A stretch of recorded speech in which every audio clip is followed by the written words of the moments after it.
Hello and welcome to the Accessory Podcast with Kat and Tip, plus special guest Phil Hawkins. This is part 2 of our chat with Phil about anniversary stories. If you've not listened to part 1, we've covered all the way from the Three Doctors to Scream of the Shalka. And this week we're going to be covering the Day of the Doctor and the 360th anniversary specials. So go and check that out if you haven't already. But if you have, then I hope you enjoy the next part, which will be coming now after the theme music. It'll be here right now. Enjoy.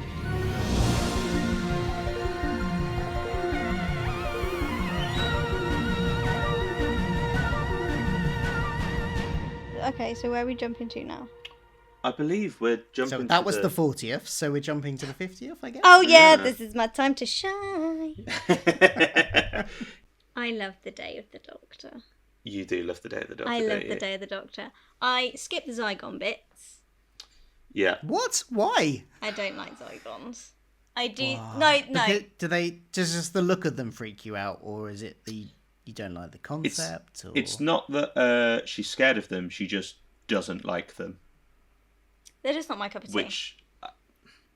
But I do. The only Zygon bit I don't skip is the two Elizabeths. Mm-hmm. But I guess they're not. Mm. Whether one is a Zygon. I'm curious on your Zygon aversion. Does that extend to the Zygon inversion? The two-parter in Capaldi's era, like one of the best episodes of his era. Yeah, I love. Do you skip that as well? I think the Cat's Zygon aversion is like the unreleased third part to that story. They bore me.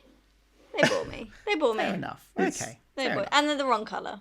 So I still don't understand. They are the wrong colour. We can't get into this because we're talking about Day of the Doctor. I love Day of the Doctor. I love the concept of it. I prefer the War Doctor moment stuff. That's what clinches it for me. And then progressing forward with all 11 and 10 and just the wonderfulness that is that trio. And I do skip a lot of the Zygon stuff. But I love it. I love the story that I skip scenes of. No, because I skip the scenes because they're the weaker parts and I want to get to the good bits where I can say all the script to it alongside it and get it all excited. Yeah. I will concede that like the Zygon stuff is maybe the weakest element of it. Yeah, because you want to get into the Time War, you want to get into the moment, you want to see all Billy, you want to see 10 and 11 take the piss out of each other and measure their sonics. I mean, yeah, that's not to say that I think that any of the Zygon sort of plot is bad. I like it, but like, it's the B plot, isn't it? Yeah. But I really like how it wraps up the Zygon thing with the whole wiping of the memories, so that they both of the Kate Stewarts don't know which one is a Zygon and which one isn't. Yeah. I think that's really clever writing from Moffat there. And absolutely, it works so well. It does, and I really like. The moment that I do really like the Zygons is with Osgood and the friendship that she forms with the other Osgood. And that nice little dynamic to then which moves us forward. Because when that moment when they theoretically don't know who with the inhaler, because they're not meant to know which one of them is Zygon, but they do because they know that the Zygon took the inhaler. Zygon took the inhaler, so she knows they both know she's the Zygon. And I think that's a really strong moment, and I really enjoy that. I think they did absolutely brilliantly with the Zygon reveal when they're talking about the stone dust, and then she just takes a bit of her inhaler, and she's like, "We have to leave right now." It's like, why? And she's like, "I know why they moved the statues." And it was like, why? And it was like, because they needed somewhere to hide. And then it just pans to a Zygon, he just turns around. Oh, It's such so a classic good. like It's just so Moffat yeah like monster reveal, isn't it? Yeah. Like the whole like hiding in plain sight Yeah. thing. He loves doing that. yeah. Kat, for someone who doesn't like the Zygon bits, you are saying a lot of Zygon bits, which you are saying is like, I really like that bit. I did. Thank you, Phil. Thank you. I did really like that bit. Yeah. And you like the inhaler bit, that's a Zygon bit, and the memory wipe bit, that's a Zygon bit, and the Queen Elizabeth bit, that's a Zygon bit. I think you actually quite like the Zygon bits. You take that. There's maybe back. just like one or two of the Zygon bits you don't like, but actually, like if you counted them, most of them you seem to like. I really am enjoying this. Can you be here every week, please, Phil? Okay, very rude. I've come onto your podcast and I'm destroying your claims of not liking the Zygon. Sorry. Very rude of me. Okay, you have a point. I'm not going to be invited on again, am I? Oh, no, you're invited on every week. I was going to say you're the third member now. Yeah, I think Day of the Doctor. I really enjoy it. It's a really fun. I think it's got some, not even flaws, but I think the flaw? No, I think there's a fair criticism that people say, it's not really a celebration of the 50 years of the show, and it's more like the 8 years of New Who. That's because it's very Time War focused, and I think that's a fair point. I don't necessarily get what those care. people are saying, but to a degree, but they do also, like, it's not like you got Tom Baker showing up. You've got the moments where all 13 eyes, and then you get the eyebrows. You got that moment. So I think there's stuff in there to get. But can you imagine it would not have been a good story if they'd done the 13 Doctors or whatever. Absolutely 12 not. Doctors. It would have been too much, so they had to narrow it down somehow. I think they pitched it perfectly. It kind of makes sense, yeah. What was the original story? Because this wasn't the original story, was it? Can anyone remember what the original story was supposed to be? I know that originally he was, if he could have got Eccleston back, then Eccleston would have been the War Doctor role, I think, effectively. But other elements probably would have changed. It probably would have been different, but that's the key thing that made them change it to this. Yeah, well, there was a point when, because of like how the contracts had sort of worked, Matt's contract had finished by Name of the Doctor, so the only person that was like contractually obligated to appear in it was Jenna. Right. So apparently Moffat like had a brief kind of panic of like, am I going to have to do a Doctor Who 50th anniversary special with no doctors? And I think he said that like a very short-lived idea that he had before Matt was like, oh yeah, obviously I'll do it, and David was like already in costume. Yeah, like, I was gonna say he was at Moffat's store. Yeah, when did we film? When did we film?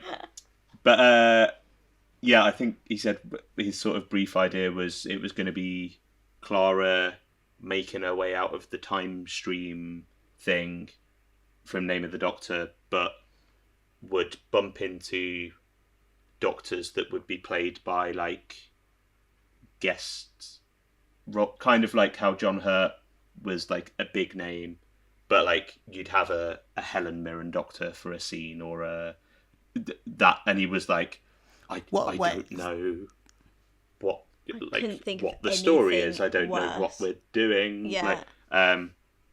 Wow. Yeah. So like Helen Mirren in like, I don't know, Colin Baker's costume or something? I think was that the plan, or I think it was maybe meant to be sort of like an abstract, like, oh, the Doctor is anything and everything, and maybe it's future Doctors, maybe it's like a potential like alternate, or I don't know. I think he was. I think he was really like, guys, I don't know. Please get Matt to come on. But yeah, imagine a world where Day of the Doctor doesn't exist. I couldn't live in that. I think it's kind of a miracle it turned out as well as it did. Oh, it's incredible. It is an absolutely incredible story. It is definitely, I would say it's the best of the anniversary specials. I agree. A long shot. Yeah. I agree. Like the strongest in terms of story. It's like it kind of works by itself, even for a complete newbie, because you could watch it as a standalone movie and kind of get all the information you need.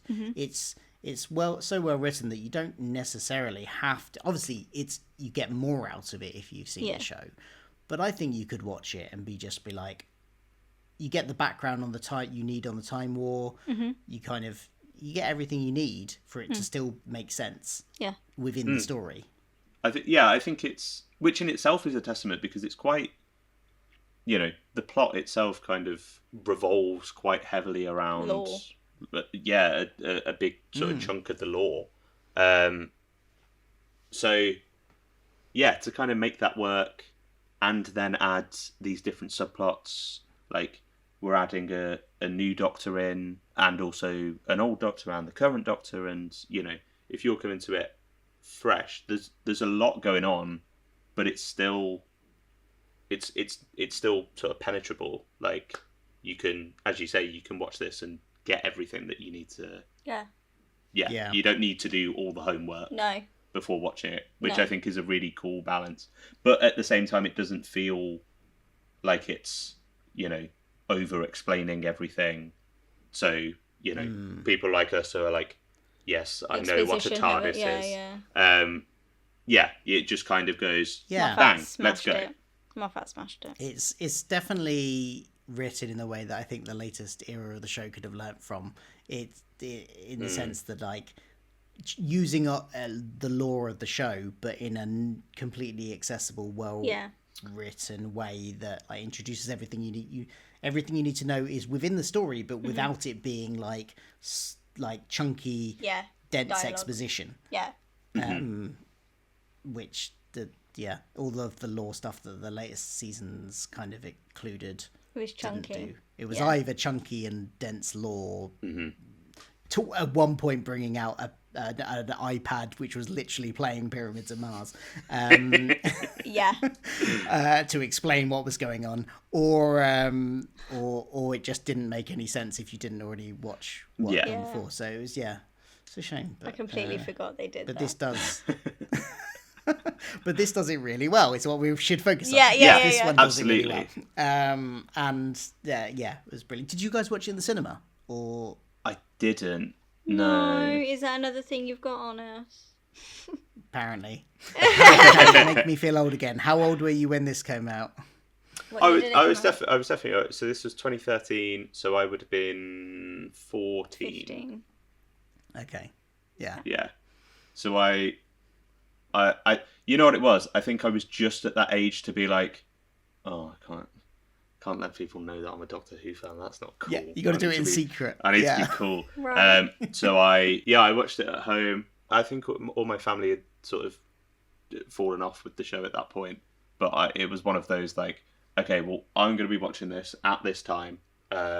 You can be in the room and watch it. Or you're out and you're, Or, Yes. or go somewhere else. Yes. I don't want anyone talking. Room, you will be silent. Correct. And not talk. That's me at Christmas. I'm like, you're either in here with me and you're silent and we are watching the Christmas special, or you're in the other room and you're still silent.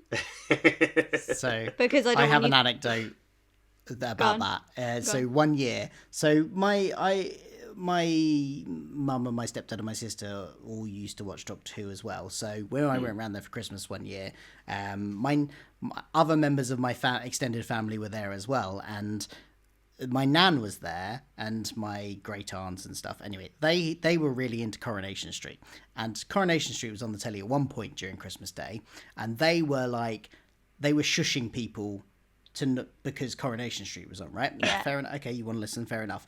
Then Doctor Who came on, and they were nattering constantly, and we were like, you shushed us during Coronation Street, you will shush down in a much gentler, nicer way to my grandmother. But but it was just that kind of like, oh, you hypocrites. Yeah, you remain silent. Also, anything goes at Christmas. You don't need to be polite. Yeah. It's that Christmas is all about falling out with your family and having horrendous arguments. Well, the issue is for my family Christmas, and I love your family. However, whenever Doctor Who's on, suddenly because we have it at my auntie's house, and where I sit in the back room to watch it on the telly in the comfy chairs, but then it's kind of like an extension to the kitchen. But there's a door, but it's and apparently that's the optimum time to pack all of the dishes away and have a bit of a natter to get all the food ready for tea. And it's like, I know, how about you give me this? I've been overstimulated by everything today. This is the one thing that I'm looking forward I need to sit here and watch Let Doctor me Who. sit here in silence and watch Doctor Who, please. I think you. it's like Doctor Who as well, of all of the shows, you kind of need to know what's going on, because like it's one of those where you could, if you tune out for 2 minutes and then come back, You've missed something. Why have we why have we jumped forward 2 centuries and we're but I guess the Christmas ones kind of help you out by I think they kind of know that they might need to. I don't know, the church on Ruby Road was you couldn't miss any of that. I don't know. I think it's sort of broad enough with the sci-fi. Anyway, who's introducing the Day the Doctor. Sorry, Day the Doctor. Sorry. Yeah. What a brilliant thing to do, bringing Billie Piper back. Yeah, a really creative way of doing it as well. I was going to say, I don't know how they've not brought her back again. Yeah. Do you want to know what? The reaction that I had in the cinema for Billie Piper coming back this most recent time is exactly the reaction I had when Billie Piper came back for the 50th anniversary as well. But presumably you knew she was coming back before you saw her on screen. I know, I didn't. What, have you not seen like any of the trailers or anything? I don't watch trailers. You've got to, at this point, so I've genuinely, from probably 13th Doctor is probably when I watched the next time trailers, or was in the realm of social media where I had updates on what's going on. Anything that predates 13th Doctor, I didn't watch the next time trailers.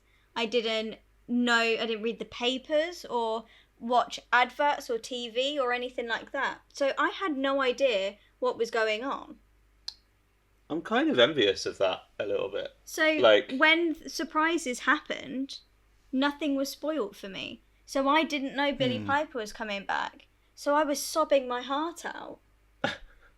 But in the same breath, I didn't know David Tennant was regenerating. So that killed me, because I didn't know he was regenerating at New Year's. But also that really surprises me, because that whole story is him going, I'm going to regenerate in about 2 hours. Yeah. And you were like, what is this? A regeneration? No. So obviously at the end of time I knew that that was his end story. But obviously then they do the switch around where he survives. So then I start sobbing because he's like, I'm still alive. And I'm like, oh my God, he's still alive. He's coming back. And then Wilf knocks. Then I start sobbing again because then the 4 knocks come and he is going and I can't deal with this. Anyway, so, Day of the Doctor. Did any of the Day of the Doctor have you sobbing? Did any of the Day of the Doctor? Either of you? I'm not. Yes. I'm not really a crier. Yeah, I don't think any of it got. I didn't used to be until I had kids, and now I am like. My daughter mocks me because of it, because I'll be sitting there and she's like, Dad, are you crying again? Especially if it's anything to do, if the plot line is anything to do with kids or parent-child relationships. I'm trying to watch through from Eccleston with my kids at the moment. We just watched Voyage of the Damned, is that what it's called? The Christmas special, the Titanic one. Yeah, Voyage of the Damned. Is that, it is Voyage of the Damned, isn't it? Yeah. We just watched that today. And there were moments in that where, when Astrid goes over the edge and stuff, and it's just I'm like... Absolutely. But when we started this watch through and we got to Father's Day, oh my God, I was in, I was going to say, I bet you can watch that. Lot. Yeah. Yeah. That's, yeah. Father's Day has me sobbing my heart out. You know what though, my dad is the same. He's very he's a very sort of chill, like, laid back, like everything easy breezy. But like every so often you'll catch him sort of welling up at an X Factor audition or something. Like, just that's really bizarre from Gary. Do you know what I mean? Yeah. Gaz crying at X Factor. Yeah, sometimes he'll have a little, My mum's the exact opposite. Heart of stone. She like will not. Aww, yeah, she doesn't cry at anything. I cry at everything. But yeah, it's I can completely see how like parenthood would make you go. Like, I know so many people that were saying that they became parents and watching Inside Out tore them apart. Oh yeah. A friend of mine has recently just had a baby a month ago, and he said that the new Fantastic Four film and the plot about giving up the baby and stuff like broke him. Like, yeah, maybe, I don't know, maybe I need to be a dad before I can no, don't do that. Be emotional. I mean, I've not got any plans to do it anytime soon. No, not yet. Let's not do that yet. You can do auntie duties, that'll be fine. I'll leave you with a crying baby. No, thank you. I reckon no, that'd be thank you. absolutely fine. No. I don't have any maternal instincts. No, you don't. I wouldn't know what to do with that. So that's a big fat no. What did I cry at during Day of the Doctor? I cried when I saw Billy Piper for the first time. I cried when I saw David Tennant for the first time. Didn't know he was coming back. I cried when... no, to be fair, probably the next time I cried was The Big Red Button. I sobbed all the way through that. I still sob during, when they go into like the visual of the everything burning. Cry at that massively. I cried when Peter Capaldi was announced. Well, his eyes came up on the screen. He announced himself with his eyebrows. Yeah, with his eyebrows. When the Capaldi brows were announced, I screamed and cried and nearly threw up at that. Because I didn't know that Matt Smith was leaving. Again, how did you not know this? Yeah. No, I didn't. Like, they had done, by this point, they had done the live television show where they announced that Peter Capaldi was going to be the Doctor. I had no Because I was meant to have tickets to the studio to see that. Oh. I did have tickets to the studios, but the way, because it's free, where the way BBC ticketed things work, because they're free, they give out too many, so that they make sure they have a full audience. Yeah. And so if you don't get there in time early enough, you don't get in, and that was what happened to me. So I went all the way to the studio, found out I didn't get in, and they were very kind to us. Those of us that didn't get in, there was quite a lot of us. They let us go into the canteen and watch it on a screen from there. Okay, so that's fun. So that's what I did. Yeah, but not quite as the same as being in the studio itself, but it'll do. Oh my god. Oh, that's so annoying. That's gutting. But that definitely happened before this episode came out. So that would have been on TV. They had Zoe Ball, I think it was, doing it, wasn't it? A programme with announcing him that had been on, and you just completely missed it. Yeah. I can't even begin to explain to you how much my life was. I was in the dance studio. I was in the dance studio till like 9 o'clock, so I didn't watch anything. But also... everything that I watched was like on DVDs or live broadcasts of Doctor Who. But it was like, it was everywhere. Like, it probably was, but I was also in the studio all of the time. Like, my day consisted of waking up, going to school, sixth form or whatever, being in the studio till 9 o'clock and then coming home, or I had a show, or... I just don't know how you've not seen, like, a poster with David Tennant and Matt Smith on it, or there were like billboards and they were on bus stops and... No, genuinely didn't see any of that. The promotion for it was massive. Was it? Yeah. That's like, nice. Really, really big. No clue. Didn't see it at all. Genuinely. That's nuts. I'm only know about Doctor Who so intensely now because I actively go and I'm a part of it. Yeah. I'm a part of this world now. But back in the day, I hadn't a clue. The first thing I knew within the advertising marketing world was 13th Doctor being announced. That was the first thing. Damn. Because I also didn't see until probably around university any of the like series 1 to 4 trailers, like, you know, like the YouTube trailer, like advertising things. I didn't see any of them. What? You know what I'm saying? like the minisodes, the Tardisodes, is that what you mean? No, like, you know, like... You just mean the trailer, like the Do You Want to Come With Me? Yeah, and all of that. that. Yeah. Yeah. Oh, okay. Like, obviously they put it on YouTube, like, afterwards or whatever. So that's how I saw it. Like, and that was literally when I was... I don't know if you can hear that, Phil. There's a cat scratching at a box very noisily. Oh, right. I'm so sorry. He's not getting attention, so therefore he has to play up in a way that he knows I'll get up. So I knew nothing. I knew nothing.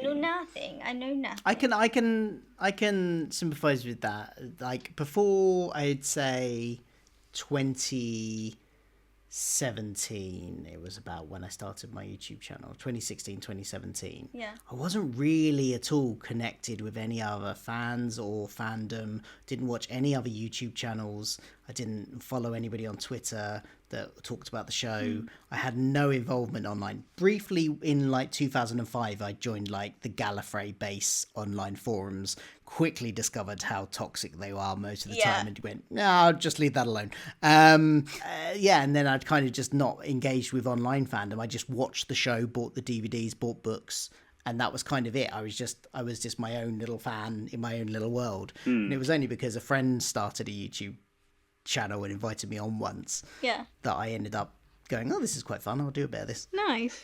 but consequently, I saw the trailers and things. I don't think I ever quite got as out of knowing what was going on as not even seeing the trailers, because I'd see them on TV. But there was stuff that like I didn't know, because people were like, everyone's talking about this. Everyone was talking about this at the time, and I'll be like, yeah, but I wasn't online in that way at the time in the Doctor Who world, so I didn't really see it. Even though I was a fan of the show, I just didn't engage with the online stuff. So when rumours came about, I missed them.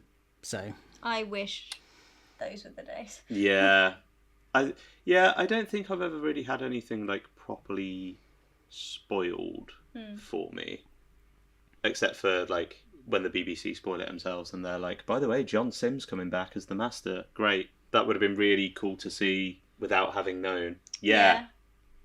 Well, that's one thing I can say. So could you... Yeah. I know you're probably not the best litmus test for this, because you've sort of got a little bit of face blindness. But like, because... I don't know... I had no clue. And do you want to know the funny thing? So obviously I watched live broadcast of that and was like, oh shit, the Master. And then because my poor memory, I forgot. And then I did my rewatch and I got to experience it all over again. So about 3 years ago when I did my rewatch of everything, because I had forgotten the Capaldi era like pretty much completely, World Enough in Time, I got to experience all over again. That's great. And I didn't get it spoiled for me then either. Because no one's talking about it. Because I don't know about you, Phil, but knowing, John Sims in this one, as soon as he comes on screen, even though he's in prosthetics, I'm like, that's John Sim with some prosthetics on. Now I see it. I'm trying to remember. I don't think I did. You know what? Ooh. I think I still didn't clock until just like seconds before the reveal. I was like, oh, wait a minute. I'd heard that John Sim was in this. And actually that does look a bit like John Sim, and then like literally a second later like he reveals. I was like, oh yeah, but like up until that point I think like you, I'd forgotten. Like I knew and then I'd forgotten about it. The only thing I remembered that John Sim was in an episode, and I vaguely remember a knife in a forest, and that's it. And like a weird door in the forest, that's all I remember, which would be the lift. So it was great. I love it. That's the one good thing about my poor memory. Because I do the same with classics. Because I'm like, I haven't watched this one in years. Watch it, and it's like I've never watched it before.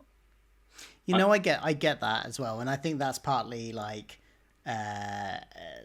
for me, it's part of my ADHD stuff. Like out of mind, out of sight. I'm not thinking about it. I'll forget stuff. Absolutely. And I'll have the I had the same sort of experiences with other shows. I tend to remember a bit more about Doctor Who because I'm talking about it so much. Yeah. But I probably used to have similar experiences with Doctor Who. I'm envious. All right, perfect memory over here. No, just like more so that you managed to just not see anything and just experience it in a vacuum. And do you want to know what is even funnier? Is my grandma used to save snippets of the newspaper and she does it now. I'll go home and I've got a little portfolio of snippings. If it's about Billy Piper or David Tennant or whatever, she'll keep it for me. And so she used to do that, and there would have been things in there like David Tennant regenerating, and she used to collect the Radio Times for me because they'd be on the cover. And I've still got a silver trunk full of everything that I've kept. And it's still... Yeah. Because I'm just like, oh, this is a face of my favourite companion. Yeah, you're like that now, though. Yeah. Yeah. So, that's how I got to miss it all, anyway. But Day of the Doctor's incredible. Wow. I think... Yeah. Oh, yeah. We're talking about Day of the Doctor. Oh, yeah. Day of the Doctor. Yeah. Is there anything left to say about Day of the Doctor? I think it's good. I like it. I was going to say, I think the one thing that... I know some people are like maybe a little bit lukewarm on Day of the Doctor. I think it's great. I do. But I think the one thing you can't take away from it is how it feels the most like a love letter to the show. Yeah. For me. And... like that moment of no circle 13 yeah. And you know all the TARDISes coming through and getting the little archive footage of the Doctors, and even, and I know it's like memed to high heaven by this point, but I Am the Doctor blaring in and just having all of... I remember like that is the same, probably more so for me, of like the end game, like portals scene of them all the Avengers coming through and lining up, like that was like the Doctor Who equivalent of that moment for me, of just, oh yeah, this is great. I remember when I was watching in the cinema that moment, I remember my wife reminding me afterwards, because she came to see it with me, it was like, she pointed out afterwards, it was like I like had a huge grin on my face. I was just like, this is amazing. And I don't usually react that much to stuff. Like I'm most of the time, even when I'm really enjoying something, I'm just sitting there watching it going, like, just I just realised we're on a podcast, but I'm just sort of staying blank and kind of like, you know, I'm just watching it. I'm taking it in. I'm not really, my face isn't really reacting most of the time, unless I'm crying because it's something about a kid. Yeah.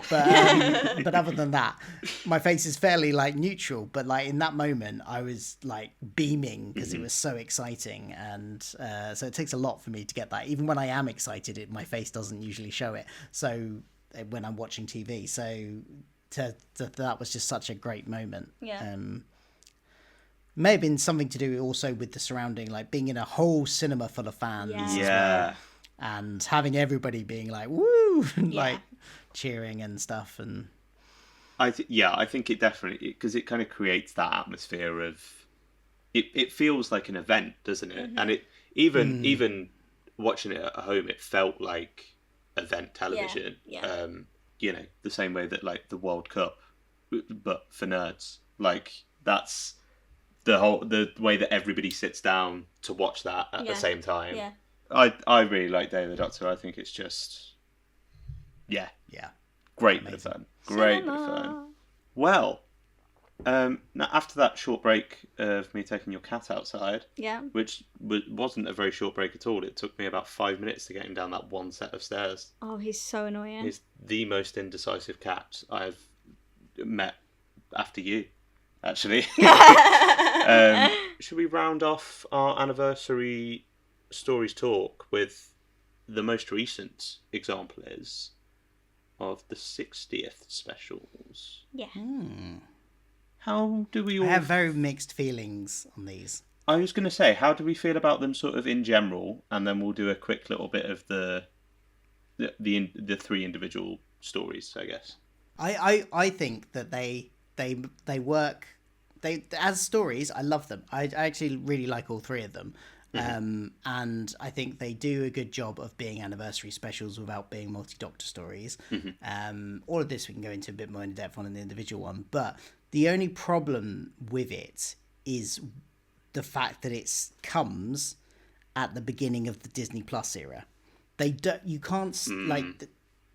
started this whole new era that was meant to be launching on Disney Plus for the rest of the world and bringing in new viewers with a very looking backwards three episodes, which anniversary specials should be, but why would you start your brand new era on Disney Plus with an anniversary special? It just doesn't make any sense. Hold off the Disney deal for they could have done those just BBC produced, distributed them out the usual way, and then started the deal with season 1, and it would have made so much more sense. I think it probably confused a hell of a lot of people in America and elsewhere that may have gone, oh, what's this show, Doctor Who? I kind of vaguely heard it. I'll look in these new things. Oh, it's called Special 1 and Special 2 and Special 3. And then eventually season 1 starts. But when do I watch those specials first? It's just going to confuse people. And so it was completely the wrong time to start that deal and to start that deal with these. But I do really like them as episodes themselves. So yeah, that's my rant on the 60th anniversary specials. No, I agree. I think it's an interesting sort of decision, I think, from like a sort of branding and marketing perspective. I think it almost wouldn't be as bad if season 1 wasn't marketed as season 1 and if it were series 14. And I mean, I know there's then the argument that like, well, the only stuff that is on Disney Plus is from this point going forward. But like, if at some point that has kind of worked out and Disney Plus were able to get the back catalogue of onto Disney Plus 1 to 13, and they'd sorted out the streaming rights for that and stuff. But yeah, I think kind of marketing it as, because with season 1, there's a lot of sort of classic references and stuff in the, as you said, like they watch a bit of Pyramids of Mars in the finale, but it was kind of marketed as like, this is the new jumping on point, and everyone can start here, and you always bring in a new audience with like a new Doctor. Also, Shooty had just been in Barbie, people know him from Sex Education. He was going to bring in a new audience. Going on Disney Plus, that's sort of massively widening your reach for international regions. But in order to watch season 1, okay, I've got to have seen this Christmas special. But in order to kind of understand that this wasn't actually his first appearance, so I've got to watch the Giggle. But to understand that, I've got to have watched the other 2 60th specials. But to understand the Star Beast, I've probably got to have seen series 4. And to understand series 4, I've probably got to have seen series 1 to 3. Like, to get everything that's in there. And it just becomes a lot of homework for someone. Which is why I assume Disney probably asked for that bit to be added at the beginning of the Star Beast, where David Tennant is randomly floating in space and giving us Once upon a time exposition about his history with Donna. Yeah. And it's just like that. It's just a really clunky way to start your new era with exposition about a 12 at that point year old storyline. But you have to, because it's relevant to the plot of Donna's memory, so you kind of have to know that. So it just would have been so much cleaner if they just kept these completely separate from Disney. And the other problem is that they do the whole Salt thing, which then leads into the plot stuff for season 1 and 2, and they do the first appearance of Susan Twist as well. So they plant things for the next seasons in these specials. If they just kept them completely separate, BBC produced, done these, even if Russell wanted to do them, but not bothered setting up stuff for the future seasons. You can you can regenerate him into Shooty at the end. That's fine, because you can then just start season 1 on Disney with pretty much in the way it does, with it being very accessible. But that should be episode 1 of season 1 and not a Christmas special. if that makes sense as well, because that's confusing. I think the whole strategy for how they went about it was completely wrong for introducing it to new audiences. And that probably is a large part of why it didn't retain audiences past those specials. But yeah, no, I think that's completely valid.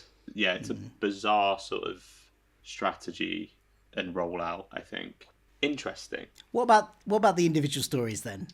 I like the fact that Russell, throughout all of the specials, like, chose predominantly classic for the Star Beast, and then something pretty much completely new for the second, and then for the third did a mix of both and had the toy maker and had a classic villain but in a very modern setting. I liked how he kind of pitched all three of the 60th anniversary specials. But yeah, the Star Beast, I love Beep the Meat. Yeah. That, and having Miriam voice Beep the Meat is that's great casting. Yeah, like, that is perfection. I think I thought it was absolutely great, and I really enjoyed all of the Donna stuff, and I really enjoyed, like, the first, how long are they? 50 minutes? Yeah, about 45 50... minutes. It lost me when Donna started just rattling off stuff that Russell didn't trust the audience to pick up on out the way, like, the shed, of course, because blah blah blah blah blah, and of course because of this and this, and I was like, I know, because that was really exciting when I figured that out for myself 50 minutes ago, Donna. Thank you. And all the just the clunky non-binary situation that definitely needed some another writer with trans experience and knowledge to have definitely helped Russell out, if not written. Yeah, I think it even... I don't think you necessarily have to have had that experience to be able to write it. No. However... But it would benefit from it. Yeah, no, absolutely. And I know we spoke to Yasmin Finney a fair bit about sort of her experience and, you know... But I think even just from if you take the... Again, I'm going to do air quotes, politics out of that, they're just quite clunky lines of dialogue. Yeah. I think even just a script editor to sort of go, that doesn't feel very natural. That feels a bit shoehorned. Yeah. Because it's. Yeah. I think having a character like Rose and an actress like Yasmin Finney in the series and sort of shining a light on and opening the doors for diversity and inclusion and representation. Beautiful, brilliant, definitely. Need it. But I can't completely get on board with what they're doing there because it feels a bit forced. With those moments. With those certain lines. With the Rose stuff, I think everything in the sort of first half of the episode is really good for her as a character, and that works. The stuff about that moment, even like the conversation between Donna and Donna's mum about how her mum doesn't quite know how she should refer. That was a really well done bit, I thought. Absolutely. And admittedly, I'm coming to this as a cis guy with no personal experience, but it felt like it was like that's what something families would go through, and that's what it felt natural. And then unfortunately, about like halfway through to 3, they kind of almost forgot about Rose until they needed her at the end to do something. And she kind of disappeared as a character, and unfortunately, despite being in 2 or 3 episodes since, has never come back as a character. She's just kind of, even in like season 1 and season 2 where she has been there, she's just been there as a kind of just somebody in the background with extremely a few lines. Wasted, it's not, they've not really done anything with the character, so it kind of feels like it's such a shame that they've wasted the character so much. And that kind of started in that episode because it didn't, like, towards, like, they kind of forgot him. Once Donna had got her memory back, once Donna was on the adventure properly with the Doctor, they were like, this is what we really want to see. We want to see the Doctor and Donna, so we forget about this other character we've set up as a sort of companion-esque character. Which is a shame. I was going to say, it's such a shame because then I feel like I don't know this character, and she kind of retroactively just becomes that figure of like, oh, she's Donna's daughter, she makes toys, which is a sort of throwaway sort of, characteristic or whatever that never really comes back. No. And she's trans. And that's all I really know about her as a character. And then later on, suddenly she's working for Unit. Despite still being a teenager. Yeah. Feeding into their whole Unit hires children. Yeah. Yeah. They just go Weird around. situation. I reckon Kate Stewart just goes around schools with a net. Yeah. But yeah, it's like you say, that scene with Donna and Sylvia, I think is a really, really subtle, really natural, very human conversation about that situation that doesn't feel it doesn't feel clunky. It feels natural. It feels integrated. Yeah. Whereas I think there are some moments that just kind of they don't serve too much of a purpose other than look, inclusion, which, as you say, I'm coming at this from like the perspective of a cis guy, and obviously inclusion and diversity and things within a show, within a big mainstream show like Doctor Who, is incredible and should be applauded for at all, especially in the hellscape of the political climate that we find ourselves in currently. But yeah, I think it's a real shame that there was wasted potential. I think that's what it is. Yeah. I think it's wasted potential, and I think also there's kind of an easy way to solve both of the like my two kind of biggest critiques of the episode, which are wasting Rose and being sort of over expository. Yeah. You make Rose the sort of driving companion figure for the episode, because she doesn't know anything about Donna's meta crisis and whatever. So you can have the Doctor sort of explaining that it's a natural way to do it, because it's not, literally looking down the lens of the camera saying, and this is what happened in 2008's The Stolen Earth and Journey's End. Yeah. But that's a great impression. I love that. Yeah, it's good. Thank you very much. But then we won't have Once Upon a Time Lord. Yes, we wouldn't, and the world would be a better place for it. No. But yeah, and then also you get to flesh out Rose and give Yasmin Finney something to do. And that can kind of roll in. You can have Donna sort of in the background. Maybe her thrust for the narrative is that she's wants to protect Rose. Yeah, she's trying to find Rose. Rose has gone missing, and she needs to. And Sylvia knows that she's with the Doctor, but she can't talk about the Doctor. But so she's So she's trying to stop Donna. Exactly. Yeah. And create hurdles for her there, which then causes conflict between those two. Mm-hmm. I already think that, more interesting. That feels a little bit more organic. Yeah. Of a story, and you keep everything with the Meep as it is, and the Wrath Warriors and Unit and all of that. Who look absolutely incredible. Which Unit or Wrath Warriors? The Wrath Warriors. Oh yeah, they look sick. So good. Brilliant costuming, brilliant direction. Yeah, Rachel Talalay, I feel she's like one of my favourite directors for Who. I think. Yeah, absolutely. She's incredible. She's great. She's so great.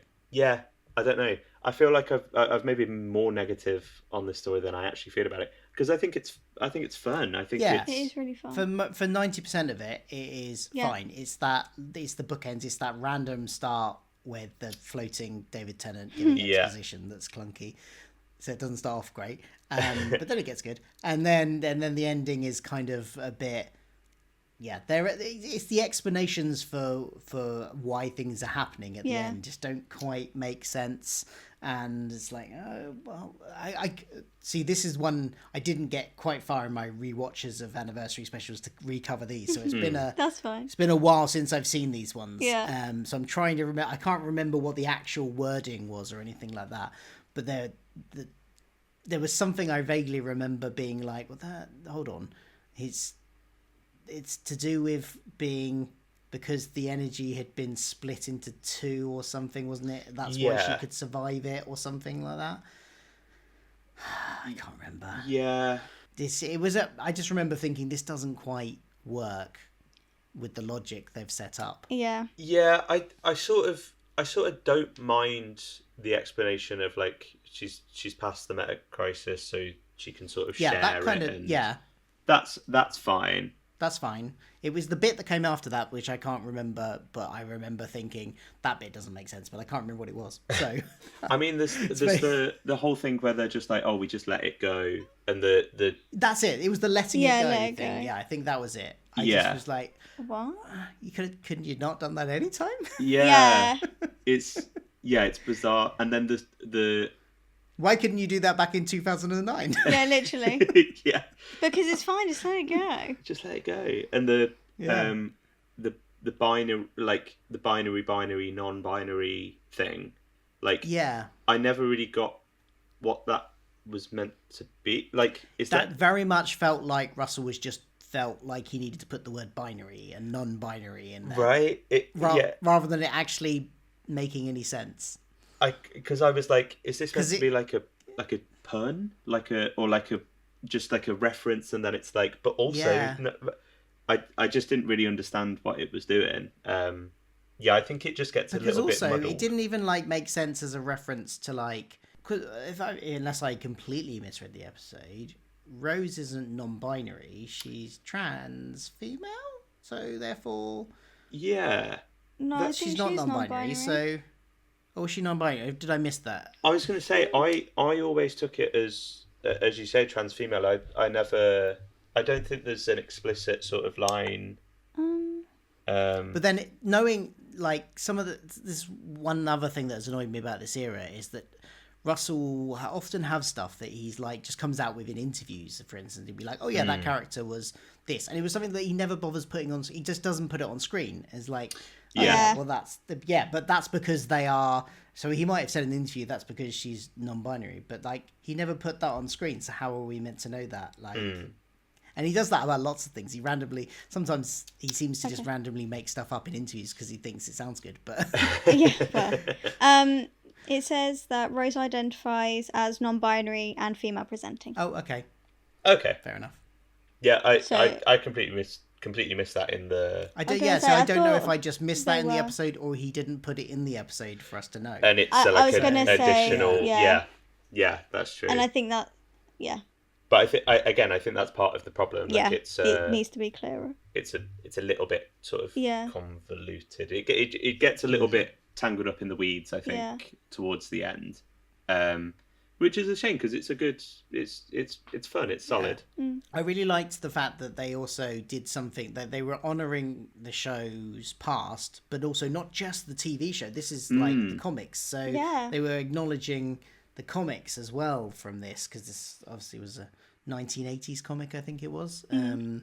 So as well as like the kind of covering all eras, they had like the 60s with the Toy Maker. They've got the 70s/80s with Beep the Meep, but from the comics, so they're covering different eras, different mediums.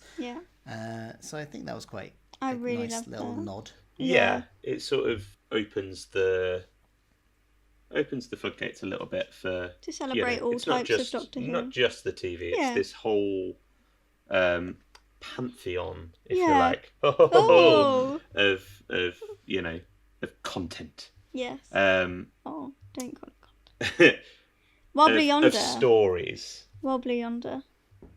Woo! One of my favourites. Yeah, we better go through these. We're already at 2.5 hours, so we... It's gonna be a long podcast. Sorry. And then there were 2 other episodes, and that was it. No. Well, we don't have to go in depth in the Giggle, but the Wild Blue Yonder, that was my favourite out of the 60s. Yeah, it's my favourite of the 3. Yeah. Same. I think it's incredible. I really, really enjoy it. Ditto. But yeah, I do. Next. No. It's just a great bit of sci-fi horror, isn't it? Yeah, and it's just it was good to do something that was some like in a completely original story that wasn't referencing and stuff as well. Yeah. It had the kind of Donna. I suppose the referencing is having that Donna Doctor dynamic back again, because obviously that hadn't come back to right till the end of the last one.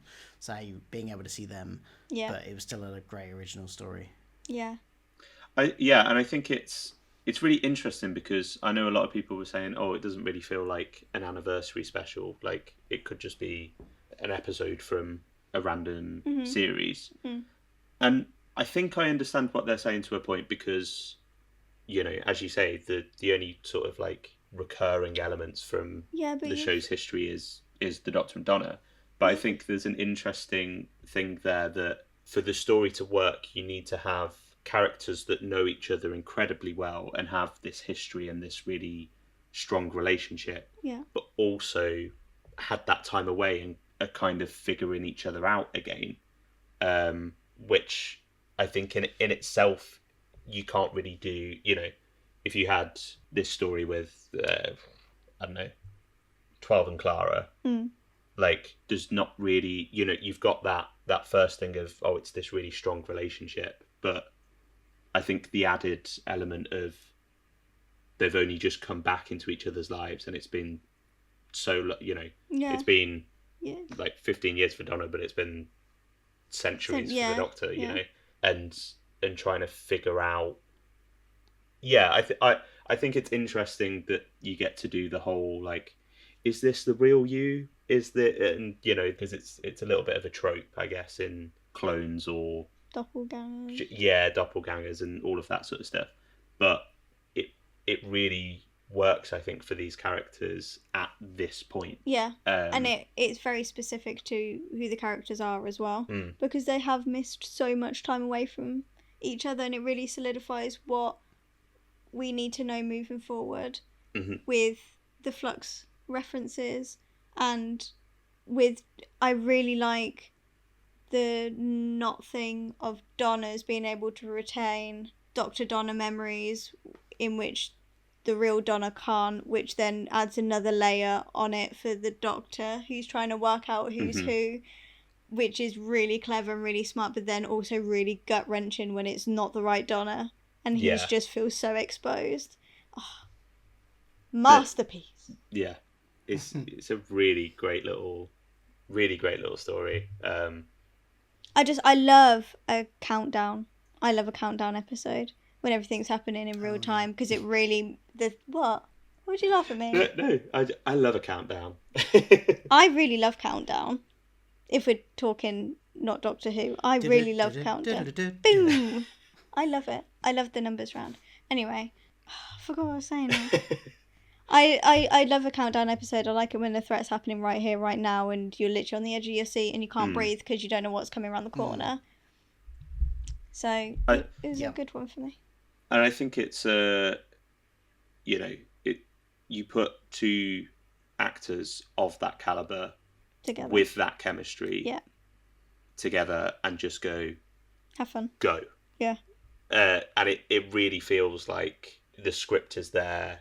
It almost feels like Russell's gone, I'm going to write something for David and Catherine to get, like, really sink their teeth into. Yeah. And flex. And did you see those teeth? Exactly. And it's entirely a character piece for them. Yeah. Which is where I think Russell does his best writing, is when he's writing 2 people having character moments together. He's great at writing characters, and it's when he drifts too far away from that and tries to do more Stephen Moffat-like storylines that he then and doesn't leave time for the character moments that his episodes suffer. When he just concentrates on the characters, he's good at that kitchen, you know, character interactions, kitchen sink drama type stuff. Yeah.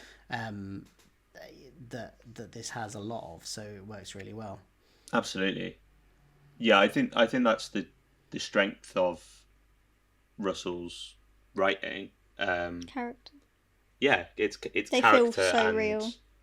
emotion and just like real interpersonal drama. Yeah. And I think that's the primary sort of reason for the success of the modern show and the reboot, and why series 1 in particular, but I think, you know, you could sort of argue all of his era worked because it wasn't, well, it was that sci-fi show with the wobbly sets and the bubble wrap monsters and stuff, but all of a sudden, no, this is a proper drama. Yeah. Like, I remember I saw an interview with Murray Gold, and he was talking about, I think he was doing a play with Chris Eccleston. I think he'd written a play that Chris was in, and it's before Murray had Murray Gold had? I think so. I'm sure he said he'd written something, or he was directing something. I didn't know he did anything other than music, but there we go. Yeah, because I'm pretty sure, I think he did acting at one point. I think he sort of fell into music sort of as he went. But he, I've got my fact checker on the case. But he said that he was doing this play with Chris, and Chris kind of came over and said, you know, oh, like I've been cast as Doctor Who, like, and Murray was sort of like, oh yeah, okay, like, and he was like, no, Murray, it's like a proper drama, and like it's got like proper emotions and characters, and I think that's what it was. It was sort of seen as, you know, yeah, it's that thing with time travel and monsters and planets and stuff, but at the heart of it is that core sort of, well, that heart, that you know, the emotion and that relationship. He always kept that in throughout the whole of the series as well. Even when he was doing the story arc stuff and the season finale stuff, there would be those moments where it would slow down and you'd have those character moments, which is what he didn't really do in this latest era. Like, there were brilliant episodes in this latest era. There are some episodes I absolutely love, and it does have amazing character work, but they are the standalone, not story arc episodes. Yeah. And then when you get to the story arc episodes, it's like they're trying to cram so much in and rush it through and focus on the big, you know, CGI monsters and stuff, and they don't leave the time Russell hasn't left himself the time to do the stuff he's best at, which is a shame. Yeah, no, I completely agree. It does feel, I think particularly with the finales, it feels a little bit like, oh well, we've got so much plot, we've not got time for character. Yeah, which is but it feels so antithetical to what I love about Russell's writing, and that, you know, not just in Doctor Who, just like all of his stuff, like It's a Sin is all about character. Like it's so rich and dense with character. These people that feel like real human beings, like 3-dimensional people. Yeah. But that's a lot of what we're lacking in this current season. Yeah. That's just gone is the 3-dimensional characters and not just 2D writing on a page. Yeah. I feel like maybe a little bit more priority needs to sort of slide to the characterization of things. Yeah. Because he can do it. Yeah. Like that's arguably what he's best at. That's his forte. Yeah. Which is what everyone got excited about when he was announced again. So I was quite surprised when it sort of didn't take that route, and it did go a little bit more story arc, plot, narrative focused. But as you say, that, like, Phil, there's some great episodes in this era. Like, I really loved the story in the engine. I think that's for me, that was one that was a standout. Again, felt very sort of rich with character and theme. I really liked Lux. Lux is incredible. Well, to be honest, the first 5 episodes of season 2, I really liked all of them. Yeah. Like, up until we got to the story in the engine was the last one that was like, oh, this is really good. I thought, I was like on the verge of saying like, I genuinely thought this is going to be the best season we've had in so many years. Yeah. And then, first of all, the Interstellar Song Contest happened, and then the finales happened. It was like, oh. See, I really liked... It was going so well. I really liked Lucky Day. No. Lucky. Yeah, Lucky Day. No, I did like Lucky Day. What's it called? Wish World. I really liked Wish World. Wish World. Yeah, it was alright. I mean, it wasn't... I mean, I can't really... In my head, I can't really separate them because it's one story. So it's... Yeah, okay, fair. It's... Fair enough. Yeah. It's just like... It's like the first half of an episode being good, but then the second half... Well, the first half of an episode being, oh, that's right. And then the second half being terrible. You're going to come away thinking it's a terrible episode. Yeah, I guess. So I guess it's kind of like that. Yeah. Yeah. For me, anyway. Yeah, we've got sidetracked again. What were we talking about? We did. Bubbly Yonder. And this is why we're at almost 3 hours. I'm so sorry. We won't keep you for much longer. This is 3 Doctor Who fans. Yeah. I mean, you guys have both got ADHD. I'm pretty sure I'm just undiagnosed. So this is what happens. Yeah. I mean, it was an ambitious thing to say to do all of the anniversary specials in one episode anyway, probably. It was. This will definitely come out in 2 parts. Woohoo! Yeah, well... Right, final should we 60th should we move on to the Giggle? Okay. I love Neil Patrick Harris as Toymaker.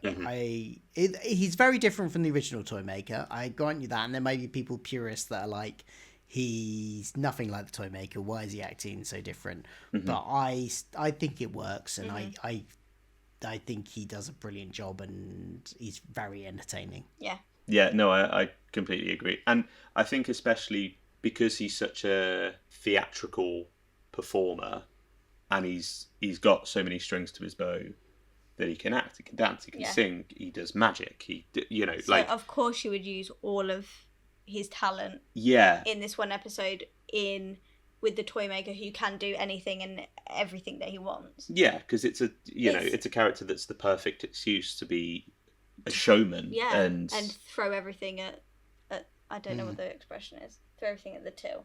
That doesn't throw make everything sense. at the till. Wall. Thank you. At the wall, I think it is. Throw Or- everything at the wall. Or at the till. Well, the till.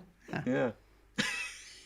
You know what I mean. I'm genuinely, if somebody could go back and listen to the episode so far and just make a supercut of every time Kat tries to do an idiom and messes it up, I would really appreciate that.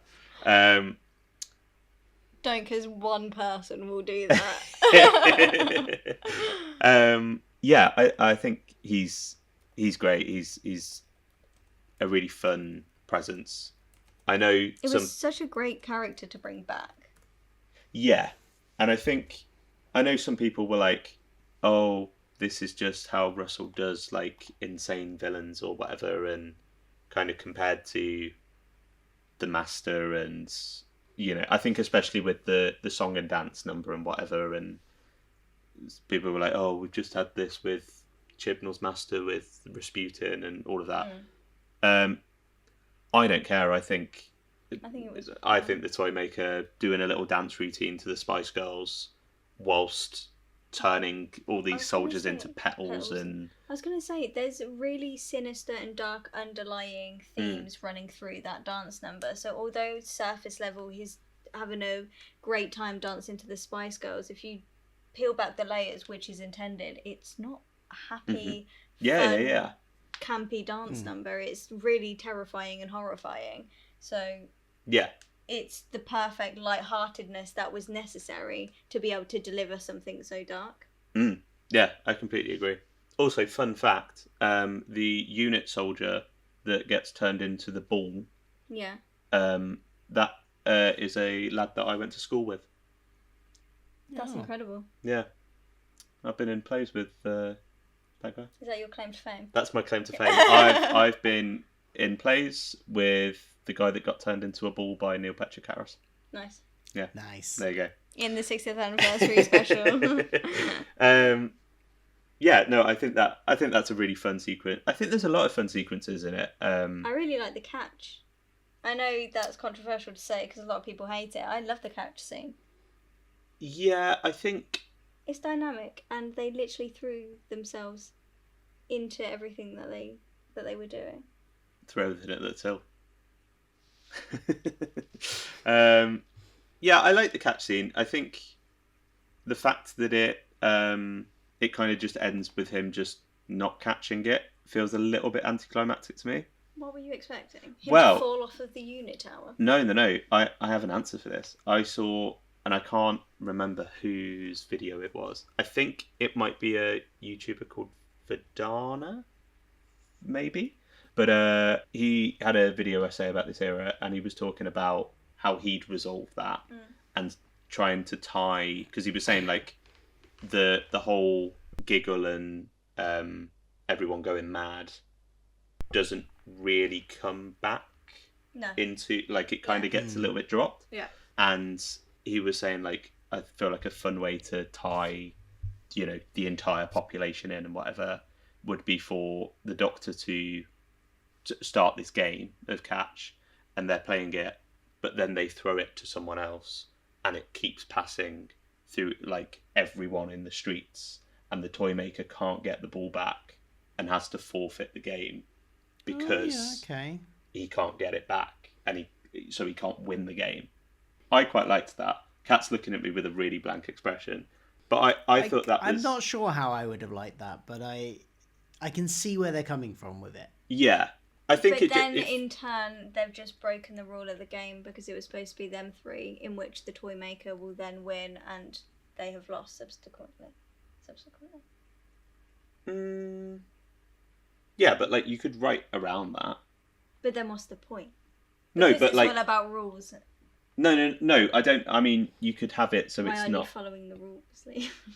You could have it so it's got to be. I don't know. You could maybe say, well, the fact that there's now 2 Doctors is like... Yeah, but it was an agreement that those 3 people only are playing this game of catch. It wasn't, we're going to play... Yeah, so you just don't write that line. You just don't write the line where you're like, only us 3. Like, do you know what I mean? I don't mean in universe you can get around it. I mean, like, the actual script. I see no issue with it. I don't mind the catch. It's fine. I don't think it's the best thing ever, but I don't mind it. I don't hate it like some people hate it. It's fine. I don't mind it. Yeah, I think that doing it sort of outside as well, it feels quite fresh. I quite like the novelty of having 2 Doctors knocking about. I quite like David and Ncuti's chemistry through all of that. I know a lot of people like. I know By Generation is a controversial sort of inclusion. Personally, I don't mind it. Oh, that shot. To be fair, just for that shot. Oh yeah. It looks great. It's gorgeous. I think I'm the same as you. I don't mind it. I think it's a fine concept used once. Yeah. But when the Rani did it as well. That's where it went too far. It's okay, I agree. But the annoying thing is they could have written that into it, because she's a scientist. They could have written something where like she had specifically gone out to recreate that and make it happen to herself. Yeah, that would have made more sense. But the fact that it randomly occurred to her, or if maybe Russell's got some headcanon that she did do some things. Again, he didn't put it on screen. Yeah. So doing it the second time was the problem, not the first, I think. Yeah. I agree. I agree with... And I think, a lot of people said, it's unfair for Ncuti's first scene that he's overshadowed by, like, arguably the most powerful... the most powerful Doctor. The most popular Doctor. Time Lord Victorious.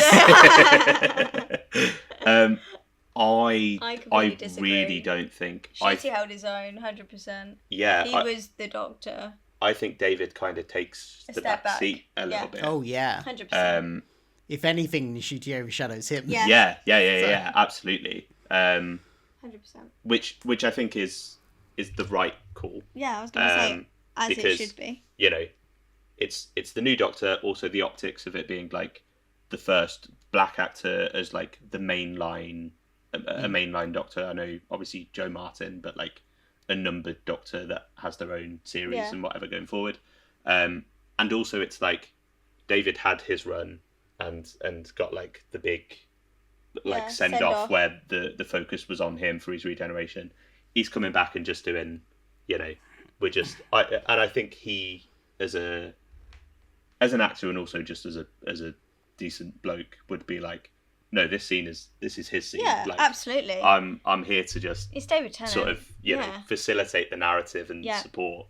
And that's what he does throughout the rest of the episode. Not saying that he takes a backseat is bad, but he lets Shooty shine. Yeah, I think that's what it is. Yeah. Not that David Tennant would have to let that happen, but you know what I'm saying. Yeah. I think it's because you could have some actors that would be like, well, this is mine. A little bit confrontational, maybe, but I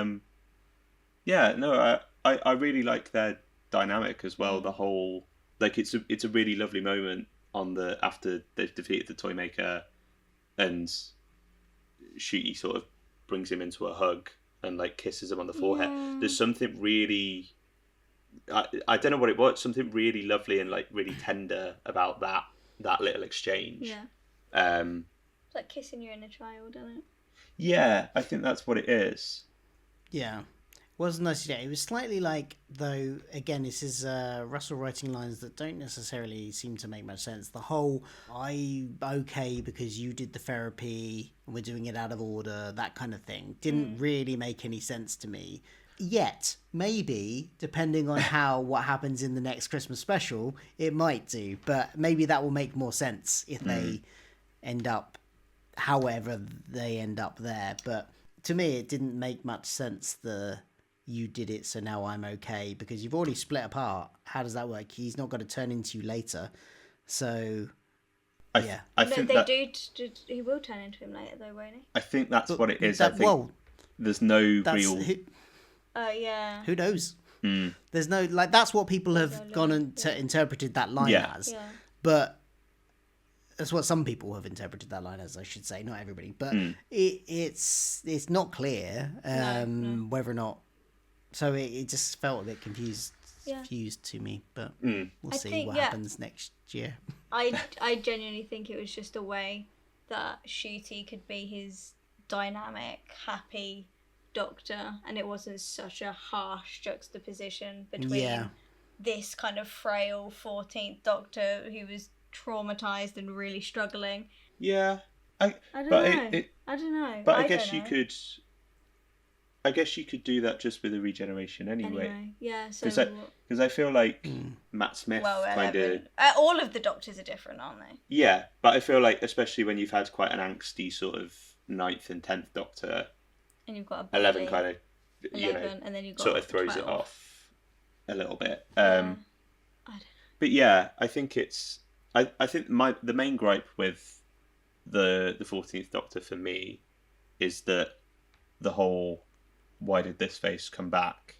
I don't really buy like, oh, it's because you were tired and you needed to remind yourself that you were tired and come live in London.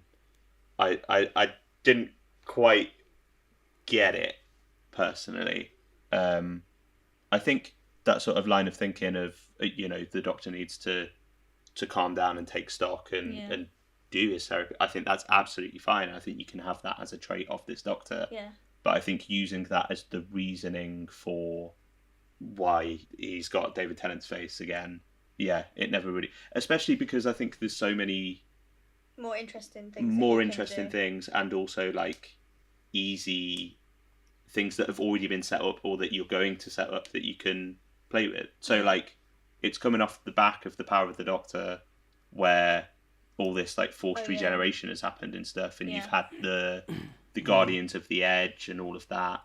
Maybe you could say that has messed up the regeneration. Something's gone wrong, and oh no, I'm an old one. That would have made the most sense. Yeah, or I think you could go down the angle of the Toymakers sort of dabble in, and you could kind of do That's what a lot of people were theorising at the time, wasn't it? Before. Yeah. And before it got to the end, you could even do like a bit of a timey-wimey thing there with, if you're going to do the salt, that the salt is what let the Toymaker through, and then the Toymaker hatched his plan. Yeah, and well, he has that line, doesn't he? The Toymaker has that line about making your life into a jigsaw. And, yeah. Well, I can't remember the exact line, Which but was a beautiful implying line. that he's changed the Doctor's past. Yeah.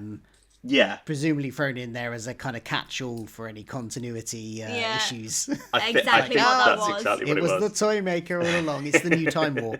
The Time War could always be used to explain any continuity differences between the classic and new series. Yeah. Now, the Toymaker meddling can explain any between these two. 100%. Yeah, but I think I know there were a few other people that sort of thought maybe this could be where it was going, but like sort of having it as a commentary on sort of like legacy sequels and nostalgia and the risk of like kind of having the Toymaker be like, oh no, we're bringing this one back, like this face, and you're going to bump into Donna Noble and we're going to do it all over again and all of this. That would have been really fun.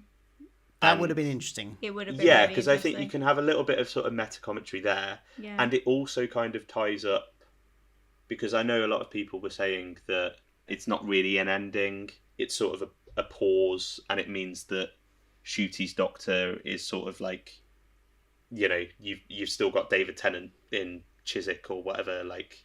Yeah, Sort and of it's really weird that he doesn't get his fate. Involved in any of the big things that happen. Yeah. Like, as much as he's not going to go, oh, I've left that to him now. He's gonna want to get involved. If he sees an alien, like Sutek's wave of death or whatever, or anything going on, he's going to want to get involved. Which is why I think they're going to bring him back in this special to kind of then wrap him up and get him out of the way, so he's not there anymore. That's what I said. I think it's... I think it's entirely possible. Yeah.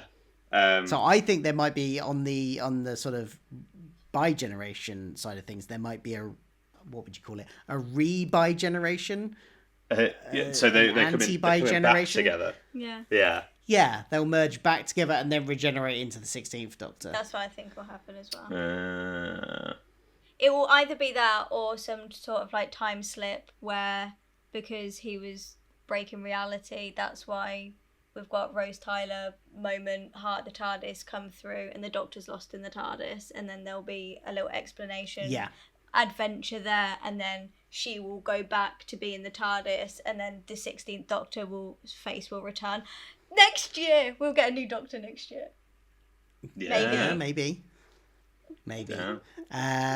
Yeah. So on that, I think that's how we might, if he's willing to come back for it, get Ncuti back. So if he's one of my theories in my is this isn't really the Doctor. When Billy first came up, I did a video about like the possible other theories of who she is, and one of them was that like it's the TARDIS, and her and the Doctor have swapped places. So you might get Ncuti Ncuti's 15th Doctor trapped inside the TARDIS. His consciousness is inside the TARDIS, and that might be a way of having him being involved in the episode, because you might even get him in to do voice work, and you might hear his voice throughout the episode, but then he might reappear and reclaim his body at the end to then merge with David Tennant and regenerate into the 16th Doctor.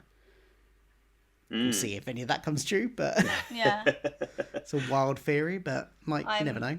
I can't wait to see what they pull out of the bag. I mean, yeah, I think that's the thing. I think wild theories, there was a point where, David Tennant's going to be the next Doctor again. Yeah, sure. I don't think that would happen. Billy Piper's going to be the Doctor. Yeah, okay. Like, all of these... To be fair, we did like a half-an-hour video on why that's not going to happen. Yeah. The Billy Piper one? Yeah. Yeah, like, there was a... I think I remember that, and then I remember like you on the following week going, oh Literally. yeah, we look a bit stupid now. Look a bit silly. Also, sorry for everyone that we spoiled, because I really didn't think that was going to happen. Yeah, we did not think that was going to happen. So we were like, yeah, all right. And then it happened, and I screamed and nearly threw up on some kid's head. Yeah. In the cinema. That was fun. But, yeah, well... I really liked all of the theatre stuff. I liked everything, all of the challenges that they had with the Toymaker, and all of the nonsense that he provided. The theatre scene for the companions was just absolutely incredible. Yeah. I loved all of that. Yeah, that was good. That was brilliant. The All creepy puppetry. dolls as well that Donna was fighting off were great. That was Loved just them. beautiful. It was shot beautifully, and I loved that it was like real puppetry as well, and they got like proper people in, and it wasn't just like CGI little babies. They really did masterful work on the 60th. Yeah, I think it looks great. Yeah. Like it. Yeah. You know, you got that Disney money. Absolutely. But I think just... Well, I've heard different things about that, because I've heard that the Disney deal was kind of secured after they had done some of the work on these episodes, whether or not they were filmed or they were just in the planning stages. But there was I'm sure at one point Russell said that Disney money kicks in for season 1. So I don't know if this was funded by Disney. I'm not sure. It's a bit ambiguous, but I've definitely heard the idea that maybe actually Disney didn't really actually fund the production of these ones, but obviously they would have paid to distribute them. Like they would have paid licensing to put them on the service or something like that. But it's interesting you say that, because in the last podcast that we recorded a few hours ago, I didn't think that Disney was at all a part of the 60th anniversary. So I googled it, and apparently they were there from the start.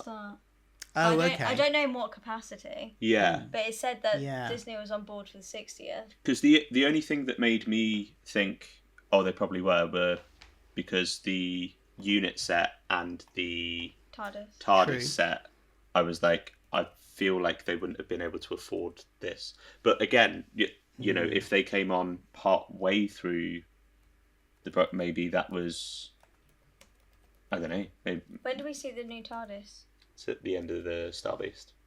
So they would have had designs and builds and everything. Oh, here we go. I've just Googled. Nice. This is admittedly Google's AI overview, which, you know, AI can get things wrong. But it does. I Googled, did Disney fund Doctor Who's 60th anniversary? It says, no, the BBC fully funded the Doctor Who's 60th anniversary specials, but Disney provided international distribution and co-funding for subsequent seasons. The partnership between Disney and BBC began with the 60th anniversary specials, which were produced by the BBC and aired in the UK and the BBC, while also being shown internationally on Disney+. So that seems to agree with what I was kind of saying, that they were kind of on board as a distributor, but they didn't fund anything. Interesting. So I was right about Russell's writing, because I said, I feel I have a lot more faith in this Christmas special because I really enjoyed all of Russell's work on the 60th anniversary, and that didn't have any Disney backing. And you're like, yeah, no, they were involved. No, that one I said, I thought they were. And then that's how that all happened. We'll listen to it back. We'll play the tape back. Roll the tapes. I mean, massive caveat that comes from Google's AI review, so take that with you know, that just could be that so many people have reported that as fact that he is deciding it's fact and therefore reporting it as fact when it might not be. So it might still be wrong, but that's what it says anyway. Okay. And that's kind of what I'd heard before as well. Yeah. So that's interesting. Maybe. Yeah. I believe Phil. Well, I have no specific information. It's just what I heard. I have no inside information. I might be completely wrong. Yeah, but you're right. That does mean that I guess they would have had less say. Maybe how much of it was Disney interference with seasons 1 and 2, and how much of it, Yeah, I think that's the thing, isn't it? We don't really know the extent of what kind of has gone on behind the scenes, or we might find out little bits and pieces, but you know, it's I think it'll be an interesting one. The collection set in about 30 years will be I'll be watching the behind the scenes tell-all documentaries. Yeah, the DVD extras on that one. Can't wait. Well, shall we there was one other thing I was go. Sorry, because I forgot. It was actually to do with Wild Blue Yonder, but I just thought how nice and amazing was it to see Wilf again for one last time, because I forgot to mention that, and bless Bernard Cribbins. Yes. That is so it was lovely true. to see him again. It was so wonderful. It really was. That was such a lovely moment, wasn't it? Yeah, it's one of those things where it's like it's literally just seeing this character back on screen again. It's a tiny little scene, but it's just everything, wasn't it? It's beautiful. It's lovely. Yeah, and there's a friend of mine who I work with. He's in a wheelchair, and now very often I will greet him by going, "Hello, me old soldier," which is very, very cute. It's very nice. Bernard Cribbins, what a legend. Absolute legend. Indeed. When I met him, I cried and I freaked him out a little bit. I missed out on meeting him through my own fault. I was at one of the LFCCs and he was there as a guest. Yeah. And I had the choice of 2 things to do, and I did not choose Bernard Cribbins, and I regret that now. No. That's where I met him. And 2 then things that clashed in time. Oh, that's really sad. When I went to see him and I brought my Dalek collection DVDs and he signed them for me. That's really sweet. He seems like such a lovely. Yeah. Seemed like such a lovely guy. He was waiting for me to talk and I couldn't talk because I was too busy crying, and then he was like looking awkwardly like, "Are you gonna move along so I can sign someone else's thing?"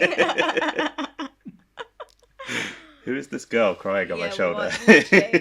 All I could do was cry. I've got a picture with him, and literally just my eyes are red, and I've got mascara down my face, and he looks so uncomfortable.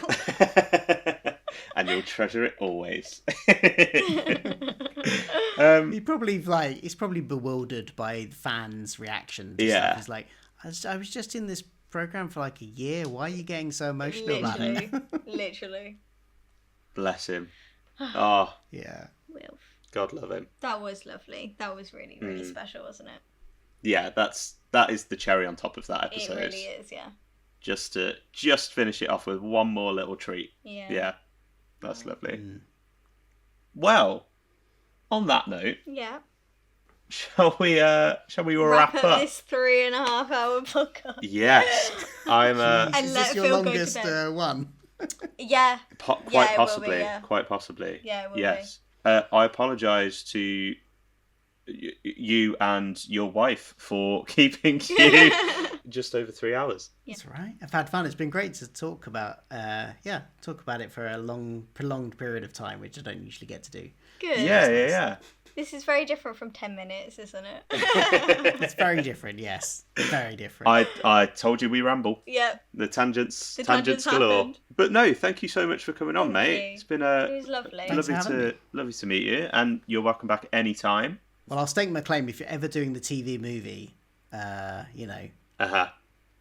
Okay. And you already haven't got. Maybe you've already got somebody lined up for the TV movie, but I would love to talk about the TV movie some more. Are we doing the TV movie? I may have it penciled in somewhere next year because I believe it will be the 30th anniversary. Well, it looks like we've got Phil on the pod next year then. Yeah. Hey. So, great Stay stuff. tuned for that. There you go.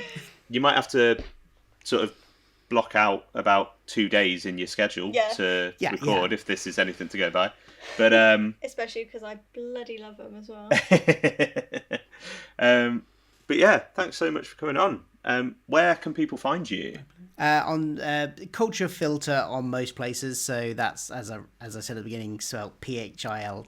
No, wait, can't remember to spell it now. PHILTER for filter. Culture is spelt the normal way, but that's that on Twitter and on YouTube for my YouTube channel, where I talk a lot about Doctor Who, and Blue Sky, and basically anywhere. So yeah, search for me on there. Lovely stuff. Well, where can they find you, young cat? Young cats. That makes me feel nice. I thought you were going to argue with it. Yeah. No. Okay. They can find me on Twitter and Instagram at simplykatie_XO. Where can they find you, Tip? They can find me also on the Twitter at Sonabiscuit and on the Sonabiscuit YouTube channel, which you may very well be listening to this here podcast on right now. Thank you very much for joining. Next week, we're back with another guest. Are we? Yes. Wait, no, I've got it the wrong way around. No, we're not. I was going to say, who are we recording I'm all over with? the place. This has been a long recording session. Phil's back again. Are we doing the TV movie? Yes, next week we're back for... You're opening up your schedule. I'm absolutely opening up the schedule. Okay. Oh, what is it? Oh, I just thought it was. Mm-hmm. Join us next week when we're back for Heaven Sent. Oh, yeah. Nice. And this is going to be funny, and I know why, and you don't. Okay. I'm not going to spoil it. Okay. Well, there's a little cliffhanger for you, everyone. I don't know what that means. It was a little bit ominous. Yeah, we'll be back for Heaven Sent next week. Exciting. But, yeah, until then. Bye. Goodbye. Bye.